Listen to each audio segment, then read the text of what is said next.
देश में 1 मई से 18 साल से ज्यादा उम्र के लोगों को वैक्सीन देने का फैसला आखिरकार ले लिया गया। इस फैसले के पीछे बड़ी वजह थी दूसरी लहर की सुनामी। 2 महीने में कोरोना के मामले और इसकी वजह से हो रही मौत आखिर क्यों इतनी तेजी से बढ़ी, आपको समझना चाहिए।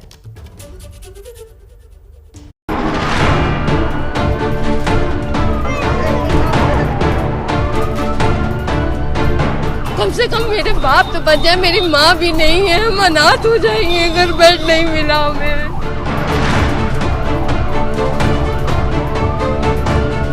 ऐसा तो नहीं इंतजाम होता है ना, किसी के माँ बाप मर रहे, किसी का बेटा मर रहा है, किसी की बहन मर रही है। अरे इतना इंतजाम तो रखो कम से कम। कोविड पॉजिटिव है, बेड हम लेने आए, कोई बेड नहीं मिल रहा है। कोरोना से पूरे देश में त्राहिमाम मचा हुआ है। हालात बहुत ज्यादा खराब है। अस्पतालों के पास बेड्स नहीं है, ऑक्सीजन नहीं है, दवाइयां नहीं है और गंभीर रूप से बीमार लोगों की एक बड़ी संख्या है जो हर रोज बढ़ रही है। कोरोना का यह संक्रमण रुकने का नाम ही नहीं ले रहा। हर रोज कोरोना रिकॉर्ड तोड़ रहा है। एक आंकड़े से सबसे पहले जरा दूसरी लहर की तूफानी रफ्तार को देखिए। 15 अप्रैल को एक दिन में भारत में संक्रमण के केसेस ने 2 लाख का आंकड़ा पार किया था। तब 2,739 केस आए थे। अगले दिन 16 अप्रैल को एक दिन में 2,17,353 केस आए। 17 अप्रैल को 2,34,692, 18 अप्रैल को 2,61,500 और 19 अप्रैल को 2,73,810 नए केस सामने आए हैं। यानी 5 दिन में केसेस की संख्या 73,071 बढ़ गई है। इसी तरह से कोरोना संक्रमण से होने वाली मौतों की बात की जाए तो 15 अप्रैल से 19 अप्रैल तक ये आंकड़ा भी 50% से ज्यादा बढ़ गया है। 15 अप्रैल को 1038 लोगों की मौत हुई थी। ये आंकड़ा रोज बढ़ता रहा। 1619 लोगों की मौत हुई है, जो अब तक एक दिन में हुई मौत की सबसे बड़ी संख्या है।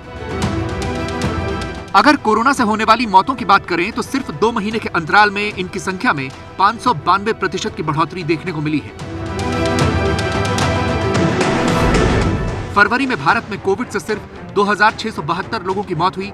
मार्च में यह संख्या लगभग दोगुनी से ज्यादा हुई और मार्च में कोरोना से 5,674 लोगों की मौत हुई। लेकिन अभी अप्रैल के 18 दिनों में ही 15,833 लोगों की मौत हो गई है। संक्रमण की यह रफ्तार कितनी तेजी से बढ़ रही है, ये एक और आंकड़े से समझिए।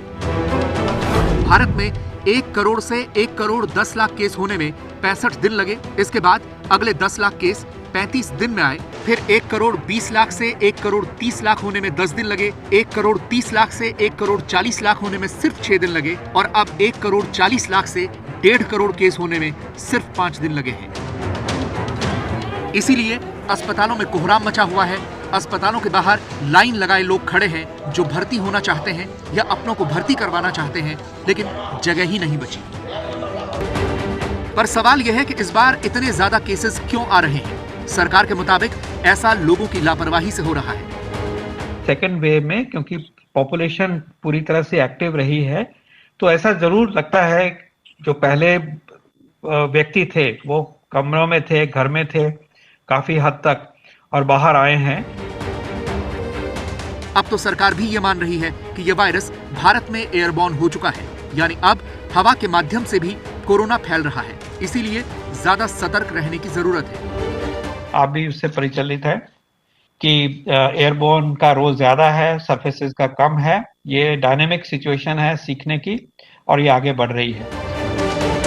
पर सवाल तो ये भी है कि कोरोना की मौजूदा लहर का पीक कब आएगा? इस सवाल का कोई ठोस जवाब तो नहीं है, लेकिन अलग अलग संस्थानों ने अपनी अपनी स्टडी दी है।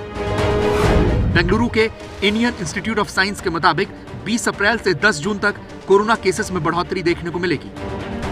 IIT कानपुर के मुताबिक मई के अंत तक केसेस में कमी आनी शुरू होगी। Michigan school of public health के मुताबिक भारत में मई में दूसरी वेव का पीक आएगा। इसी स्टडी के मुताबिक 17 मई तक भारत में कोरोना केसेस की संख्या 3 करोड़ 30 लाख के पार पहुंच जाएगी।